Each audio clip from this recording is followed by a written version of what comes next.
नमस्कार दोस्तों, आप सभी का स्वागत है इस डी रिसर्च चैनल पर। दोस्तों, आपको पता है एजीटीए वैकेंसी के लिए फॉर्म फिल हो रहे हैं और जिनसे गलतियां हो रही हैं वो बहुत सारे बच्चे कॉल भी कर रहे हैं, उनका सॉल्यूशन भी मिल रहा है। ठीक है, तो ये एग्रोनॉमी का पार्ट 2 जिसमें 50 क्वेश्चन है, देख लीजिए। टॉप 50 पार्ट 2 है मेरे बच्चों। पढ़ लो नहीं तो पछताओगे, क्योंकि एग्जाम की डेट आपकी बहुत जल्द घोषित होने वाली है। जैसे ही सरकार बनेगी एग्जाम आपके जो है चालू हो जाएंगे दोस्तों, क्योंकि पेट की परीक्षा भी होने वाली है। चलिए, अगर आप पहली बार आए हैं तो चैनल को जरूर सब्सक्राइब करेंगे। क्वेश्चन नंबर 1 की तरफ बढ़ते हैं। लिखा है स्क्वैश किस प्रकार के फलों से बनता है। स्क्वैश किस प्रकार के फलों से बनता है, इस पे हम लोग चर्चा करेंगे। तो स्क्वैश जो है नींबू और संतरा आदि फलों पर जो है मेरे बच्चों बनता है। आगे बढ़ेंगे। नंबर 2, केंद्रीय खाद्य प्रौद्योगिकी अनुसंधान संस्थान कहाँ स्थित है। 2 नंबर मेरे बच्चों। तो केंद्रीय खाद्य प्रसंस्करण संस्थान जो है मैसूर में है। कहाँ मेरे बच्चों? मैसूर में है। ठीक, इंपॉर्टेंट प्रश्न है, कई बार परीक्षा में ये क्वेश्चन आ भी चुका है मेरे बच्चों, ध्यान रखना। वेरी मोस्ट इंपॉर्टेंट है, बहुत ही इंपॉर्टेंट है मेरे बच्चों। आगे बढ़ेंगे। सोडा वाटर नामक पेय में कौन सा पदार्थ मिलाया जाता है। सोडा वाटर में कौन सा पदार्थ मेरे बच्चों मिलाया जाता है? आपको होता है इसमें कार्बन डाइऑक्साइड मिलाया जाता है। क्या? कार्बन डाइऑक्साइड जो है मिलाया जाता है। क्वेश्चन संख्या 3। ठीक, आगे बढ़ेंगे। नेक्स्ट आगे बढ़ेंगे मेरे बच्चों क्वेश्चन संख्या 4 की तरफ। भारत में स्वीकृति प्राप्त 2 प्रमुख परिरक्षक कौन से हैं? देखो, स्वीकृति प्राप्त परिरक्षक आपको सोडियम बेंजोएट एवं पोटेशियम मेटाबाइसल्फाइड। सोडियम बेंजोएट एवं पोटेशियम मेटाबाइसल्फाइड जो है ये स्वीकृति प्राप्त 2 प्रमुख परिरक्षक में इनकी गिनती जो है मेरे बच्चों होती है। ठीक है, चलिए क्वेश्चन संख्या 5 की तरफ बढ़ेंगे। सामान्यतः कितने प्रतिशत मात्रा सोडियम बेंजोएट का फलों के रस में मिलाना चाहिए? सोडियम बेंजोएट का फलों के रस में मिलाना चाहिए कितने प्रतिशत मात्रा? ठीक है, इंपॉर्टेंट है 5। ठीक, तो 0 मेरे बच्चों इसको थोड़ा देख लीजिए। 0.06 से 0.10 ये जो है इतनी प्रतिशत मात्रा जो है मिलाना चाहिए फलों के रस में, ध्यान रखना, इंपॉर्टेंट है। पाश्चुराइजेशन में खाद्य पदार्थों को कितने तापमान क्रम पर रखा जाता है? पाश्चुराइजेशन में खाद्य पदार्थों को कितने तापक्रम पर रखा जाता है? 85 डिग्री, 75 डिग्री, 61 डिग्री या 51 डिग्री? क्वेश्चन संख्या 6। ठीक है, तो ये 61 डिग्री सेल्सियस पर मेरे बच्चों रखा जाता है। कितना? 61 डिग्री सेल्सियस पर रखा जाता है। आगे बढ़ेंगे। एल्कोहली किण्वन में ग्लूकोज से कौन सा एल्कोहल बनता है? एल्कोहली किण्वन में ग्लूकोज से कौन सा एल्कोहल बनता है? Ethyl alcohol, methyl alcohol, pyruvic alcohol या एस्टिल्डिहाइड? 7 नंबर मेरे बच्चों। ठीक है, इंपॉर्टेंट है। ठीक, 7 नंबर।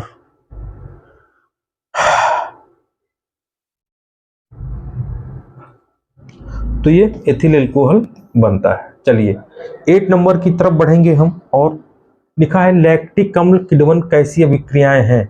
लैक्टिक अम्ल किण्वन कैसी अभिप्राय हैं? देख लीजिए क्वेश्चन संख्या 8।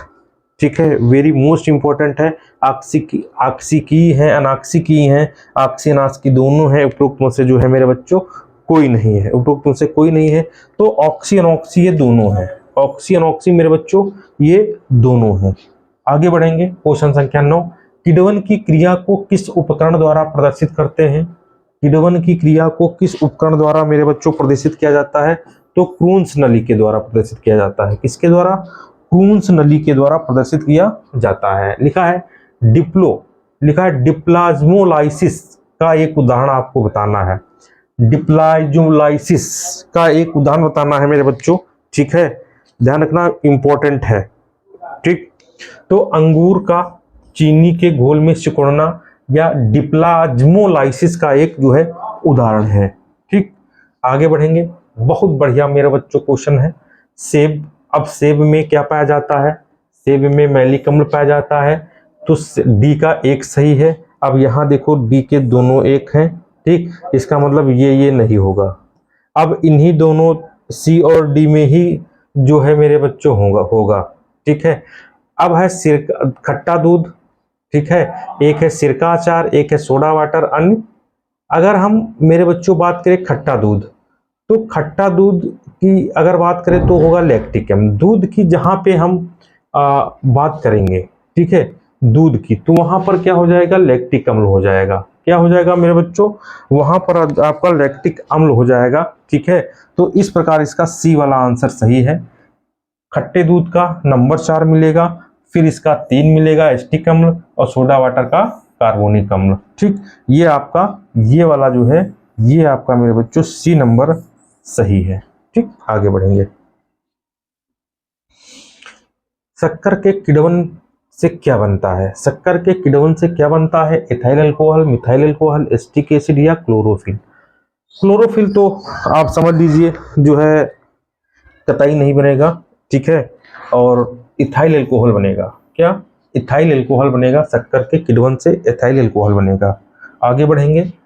फलों की जेली बनाने में सामान्यतः किस अम्ल का प्रयोग किया जाता है? फलों की जेली बनाने में सामान्यतः किस का प्रयोग किया जाता है? तो साइट्रिक अम्ल का प्रयोग किया जाता है। किसका मेरे बच्चों? साइट्रिक अम्ल का प्रयोग जो है किया जाता है हम जब जेली बनाते हैं फलों से। ठीक, आगे बढ़ेंगे। लिखा है मेरे बच्चों, एक सूक्ष्म जीव जो शराब उद्योग के अल्कोहलिक किण्वन के लिए प्रयुक्त होता है। ईस्ट जीवाणु, साइनो जीवाणु या एक्टिनोमाइसिटीज। ठीक है, तो ये ईस्ट प्रयोग किया जाता है। क्या? ईस्ट। आगे बढ़ेंगे। लिखा है बिसेफेनॉल ए क्या है? बहुत बढ़िया प्रश्न है मेरे बच्चों, बहुत बढ़िया प्रश्न है। ठीक है, बिसेफेनॉल क्या है? कैंसर की पहचान करने का एक चिकित्सीय परिरक्षण है। गलत है। एथिलीटों द्वारा निष्पादन सुधार के लिए किए जाने वाले ड्रग को जांचने के लिए। गलत है। खाद्य संवेष्टन सामग्री के विकास के लिए प्रयोग में लाया जाने वाला रसायन है। ये आपका सी नंबर सही है। मिश्र धातु ये आपका गलत है। ठीक है, चलिए नेक्स्ट क्वेश्चन की तरफ बढ़ेंगे। लिखा है कृषि तथा खाद्य प्रसंस्करण के क्षेत्र में नैनो टेक्नोलॉजी का प्रयोग निम्न में किस कार्य के संचालन हेतु किया जाता है? नैनो टेक्नोलॉजी का प्रयोग निम्न में किस कार्य के संचालन हेतु जो मेरे बच्चों किया जाता है? चलिए पढ़ते हैं। फसलों में पनपने वाली बीमारियों की पहचान एवं निदान के लिए किया जाता है। क्या? Nano technology. हम नैनो टेक्नोलॉजी की बात करेंगे। ठीक है, तो हाँ बिल्कुल, निदान में इसका प्रयोग किया जाता है। एक सही है। खाद्य सामग्रियों उत्पादनों को सुरक्षित रखना, ये भी सही है। पर्यावरण अनुकूल फसल विशेष के लिए उर्वरक तथा कीटनाशक डिलीवरी प्रणाली विकसित करना, ये भी सही है। द्वितीय हरित क्रांति को लाना, ये भी सही है। मतलब चारों सही हैं। तो आपका ए वाला इसका जो है मेरे बच्चों राइट आंसर जो है हो जाएगा। आगे बढ़ेंगे। लिखा है केसर मसाला बनाने के लिए पौधे का कौन सा भाग निम्नलिखित में से उपयोग लाया जाता है? केसर मसाला बनाने के लिए मेरे बच्चों 17 नंबर। ठीक है, तो ये वर्तिकाग्र प्रयोग में लाया जाता है। क्या? वर्तिकाग्र प्रयोग में मेरे बच्चों लाया जाता है। वृक्षों में एक्जेंथिमा नामक बीमारी किसकी कमी से हो जाती है? वेरी मोस्ट इंपॉर्टेंट है मेरे बच्चों। एक्जेंथिमा नामक बीमारी किसकी कमी के कारण हो जाती है? तो हम बात करेंगे तांबा। इसकी हम बात करेंगे मेरे बच्चों तांबा की। ठीक, लिखा है नत्रजन स्थिरीकरण करने वाले जीवाणु में नत्रजन को स्थिर रखने वाला एंजाइम कौन सा है? ठीक है, बहुत बढ़िया प्रश्न है मेरे बच्चों। तो ये नाइट्रोजिनेन है। कौन? नाइट्रोजिनेन। आगे बढ़ेंगे। लिखा है बड़े पैमानों पे चावल की खेती के कारण कुछ क्षेत्र संभवतः भौतिक तापमान में योगदान दे रहे हैं। इसके लिए कौन से कारण को उत्तरदायी ठहराया जा सकता है? बहुत मोस्ट इंपॉर्टेंट है। ठीक है, चलिए देखते हैं। हम चावल की बात करेंगे। चावल की खेती से समृद्ध आवासीय परिस्थितियां मीथेन के उत्सर्जन का कारक हैं। बिल्कुल, आपको पता है मीथेन निकलती है चावल के खेतों से। जब नाइट्रोजन आधारित उर्वरक प्रयोग किए जाते हैं तब क्रस्ट मृदा से नाइट्रस ऑक्साइड का उत्सर्जन होता है। मेरे बच्चों बिल्कुल सही है, ए बी दोनों सही है, मतलब एक एक और दो दोनों सही है। ये इसका सी वाला आंसर आपका जो है हो जाएगा, इसका सी वाला आंसर हो जाएगा। आगे बढ़ेंगे, निम्नलिखित में से कौन सही सुमेलित नहीं है? कौन सही सुमेलित नहीं है? 21 अरहर, नीलम, ये इसकी इस तरफ इसकी बहुत सारी जो प्रजातियां हैं वो लिखी गई हैं, और इस तरफ जो है फसल लिखी गई है। ठीक, तो क्वेश्चन संख्या हम बात करेंगे 21 की। ठीक है, क्वेश्चन संख्या 21 की बात करेंगे तो आप इसका अरहर, नीलम, मूंगफली, चंद्रा, मसूर, पंत एल 406, सरसों, वरुणा 21। ठीक, तो सुमेलित नहीं है अरहर की, नीलम, ये आपकी जो है सुमेलित नहीं है। बाकी जो है आपकी बी सी डी ये तीनों जो है सुमेलित हैं। चलिए 22 की तरफ बढ़ेंगे। लिखा है भारत में कृषि क्षेत्र की निम्नलिखित विशेषताएं हैं। ये आपकी फसलें दी गई हैं और इन फसलों से संबंधित ये प्रमुख तथ्य दिए गए हैं। किस फसल के ये प्रमुख तथ्य हैं आपको ये बताना है। चलिए देखते हैं। ठीक है, उष्ण और आर्द्र जलवायु, पहला 200 सेंटीमीटर वार्षिक वर्षा, तीसरा 1100 मीटर तक की ऊंचाई के पहाड़ी ढाल पर। अच्छा, पहाड़ी ढाल पर इसमें सरसों पहाड़ी ढाल पर तो नहीं होती है, और ना कपास और ना तंबाकू, तो काली मिर्च इसका जो है मेरे बच्चों सी वाला जो है राइट आंसर हो जाएगा। ये चारों तथ्य जो है ये काली मिर्च से संबंधित है। लिखा है निम्नलिखित में से कौन सा बीज उत्पादित करता है परंतु फूल नहीं? बीज उत्पादित करता है मेरे बच्चों परंतु फूल नहीं, तो इसकी बात करेंगे हम चीड़ की। ये किसकी बात की जा रही है? चीड़ की बात की जा रही है। कपास के रेशे प्राप्त होते हैं पर्ण से, बीज से, तने से या मूल से। 24 नंबर। ठीक है, तो ये बीज से जो है रेशे प्राप्त किया जाता है। एक सेकंड पानी पी लेते हैं फिर हम आगे बढ़ते हैं।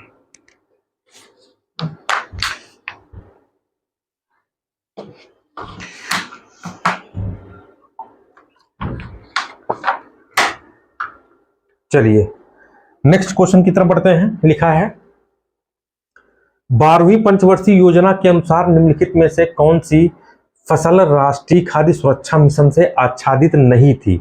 आच्छादित नहीं थी मेरे बच्चों। ठीक है, तो चाय और काफी आच्छादित नहीं थी, बाकी दलहन, चावल, गेहूं, मोटे अनाज ये सब जो है 12वीं पंचवर्षीय योजना से मेरे बच्चों सब आच्छादित थे।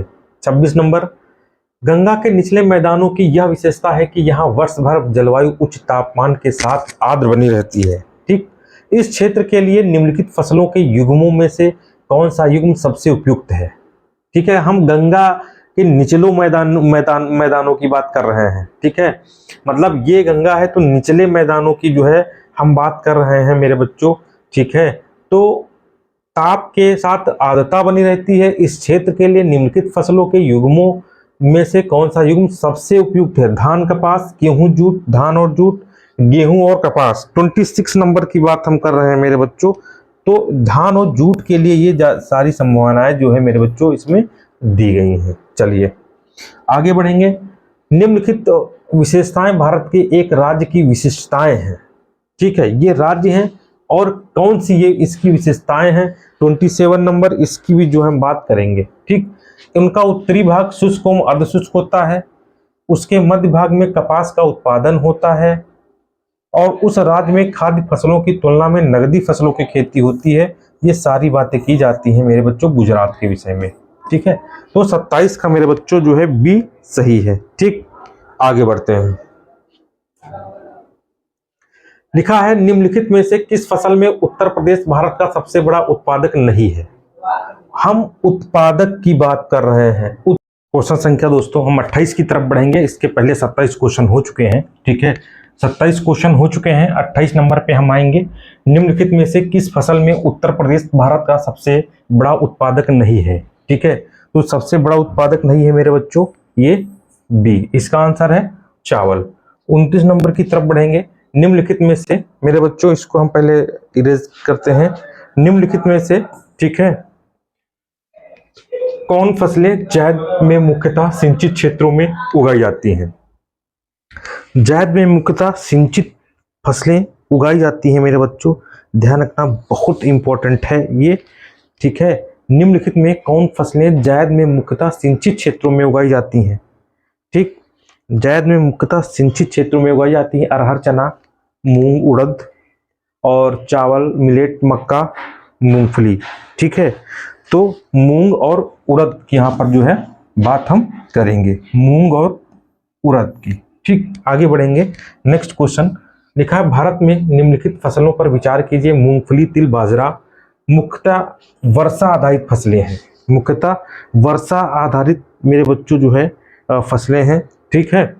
तो ये तीनों जो है मेरे बच्चों वर्षा आधारित फसलें हैं, तो इसका राइट आंसर हो जाएगा 1, 2 और 3। आगे बढ़ेंगे, भारत में निम्नलिखित फसलों पर विचार कीजिए। लोबिया, मूंग, अरहर संयुक्त उपयुक्त में से कौन दलहन, चारा और हरी खाद के रूप में इनका प्रयोग किया जाता है? ठीक है, इनका प्रयोग किया जाता है मेरे बच्चों लोबिया, मूंग और अरहर का, ठीक है।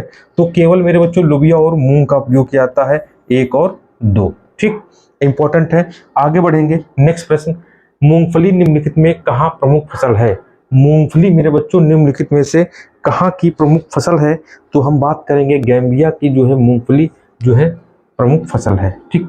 आगे बात करेंगे, निम्नलिखित में कौन सी फसल खरीफ के मौसम की फसल नहीं है? 33 नंबर, खरीफ की मौसम की फसल नहीं है मेरे बच्चों, तो सरसों नहीं है। बहुत सिंपल सा क्वेश्चन है, ध्यान रखना। भारत में निम्नलिखित राज्यों में किसमें तंबाकू की कृषि के अंतर्गत बृहत्तम क्षेत्रफल है? तो गुजरात के अंतर्गत तंबाकू ज्यादा बृहत्तम क्षेत्र रखता है। संकर सरसों का की उन्नत प्रजाति कौन सी है? NR-CH 506 जो है मेरे बच्चों, ये संकर सरसों की उन्नत प्रजाति है। सरसों की नई संकर प्रजाति GM3 कम अवधि में उपज 30 कुंटल प्रति हेक्टेयर किस विश्वविद्यालय द्वारा विकसित की गई? तो ये सरदार कृष्णनगर विवि दंतेवाड़ा के द्वारा जो है मेरे बच्चों विकसित की गई। नेक्स्ट, प्रशीतन खाद्य परिरक्षण में मदद करता है मेरे बच्चों, तो जैव रासायनिक अभिक्रियाओं की दर कम करके ये मदद करता है। भारत में निम्नलिखित में कौन सा एक उत्पाद सामान्यतः निर्यात नहीं किया जाता है? भारत में कौन सा एक उत्पाद निर्यात नहीं किया जाता? गेहूं, चावल, चीनी और दालें, ठीक है। इसको आपको जो है आंसर बताना है। तो दालों का जो है मेरे बच्चों निर्यात नहीं किया जाता है। आगे बढ़ेंगे, वर्ष 2020-21 कौन सा राज्य कुल तिलहन में अग्रणी था? हम 20-21 की बात कर रहे हैं, तिलहन में कौन सा अग्रणी था? तो तिलहन में राजस्थान राज्य मेरे बच्चों अग्रणी था। आगे बढ़ेंगे, नेक्स्ट क्वेश्चन, प्याज के छिलके उतारने पर सल्फोनिक एसिड मेरे बच्चों आपको पता है, ठीक है, आंसू इसी के कारण आते हैं। सूची 1 को सूची 2 से जो है आपको मिलाना है, सूची 1 को सूची 2 से मिलाना है, ठीक है। तो चलिए, हम कोको घाना के लिए प्रसिद्ध है मेरे बच्चों, ठीक है, और इसके बाद कहवा आइवरी कोस्ट के लिए है, और चाय केन्या और गन्ना दक्षिण अफ्रीका। 4, 1, 2, 3 इसका मेरे बच्चों राइट आंसर है, ठीक। आगे बढ़ेंगे, लिखा निम्नलिखित में से विश्व का चीनी का कटोरा किसे कहा जाता है? विश्व में चीनी का कटोरा मेरे बच्चों किसे कहा जाता है? आप इसका आंसर दीजिए, बहुत इंपॉर्टेंट है चीनी का कटोरा, ठीक है। आपको बिल्कुल राइट, आपको क्यूबा है पहले से पता होगा। निम्नलिखित में कौन एकमात्र चुकंदर चीनी तैयार करता है? यूक्रेन चुकंदर से चीनी तैयार करता है। मटर की पत्ती विहीन प्रजाति कौन सी है? मटर की मेरे बच्चों पत्ती विहीन प्रजाति कौन सी है? तो हम बात करेंगे अपर्णा की, जो एक पत्ती विहीन प्रजाति है। आगे बात करेंगे, निम्नलिखित फसलों पर विचार कीजिए। कपास, धान, मूंगफली, गेहूं कौन सी फसलें खरीफ की है? देखो, रबी खरीफ जायद नकदी फसलें जरूर देख लेना मेरे बच्चों, बहुत इंपॉर्टेंट है और यहां से क्वेश्चन आता भी है, ठीक है। तो मेरे बच्चों जो कपास, मूंगफली और धान है मेरे बच्चों, ये 1 और 2, 3 ये मेरे बच्चों खरीफ की हैं। किसकी हैं? खरीफ की हैं। आगे बढ़ेंगे, बहार एक प्रसिद्ध प्रजाति किसकी है? बहार एक प्रसिद्ध प्रजाति मेरे बच्चों किसकी है? तो ये हम बात करेंगे अरहर की है। किसकी है? बहार एक अरहर की प्रजाति है। निम्न में कौन सा प्रमुख काजू उत्पादक राज्य है? काजू उत्पादक राज्य है मेरे बच्चों, तो हम बात करेंगे महाराष्ट्र की। किसकी बात करेंगे? महाराष्ट्र की मेरे प्यारे बच्चों बात करेंगे। निम्नलिखित फसलों पर संतुलित खाद्य अनुपात है 1:2:2। कितना है? 1:2:2। ये मेरे बच्चों जो है संतुलित खाद्य का अनुपात है। आगे बढ़ेंगे, निम्नलिखित में एक आम की किस्म दशहरी एवं नीलम के क्रॉस से विकसित की गई है। कौन सी विकसित की गई है मेरे बच्चों? तो आप बात करेंगे आम्रपाली की। इंपॉर्टेंट क्वेश्चन है, कई बार पूछा गया है। 50, किस राज्य में केले का उत्पादन सबसे अधिक होता है? किस राज्य में केले का उत्पादन मेरे बच्चों सबसे अधिक होता है? तो आंध्र प्रदेश में केला का उत्पादन सबसे अधिक होता है। मेरे प्यारे बच्चों, अगर आपको रामबाण नोट्स की आवश्यकता है, रामबाण नोट्स, ठीक है मेरे बच्चों, बहुत इंपॉर्टेंट है। ठीक, ये रामबाण नोट्स मेरे बच्चों जो है, ठीक है, बहुत इंपॉर्टेंट नोट्स हैं। इसके लिए आपको 95 599 40 590 पे आपको इंक्वायरी करना है। ठीक है, आपके घर तक नोट्स जो है पहुंचा दिए जाएंगे। ये 50 क्वेश्चन है। फिर मिलेंगे दोस्तों, तब तक के लिए नमस्कार, धन्यवाद, बाय बाय।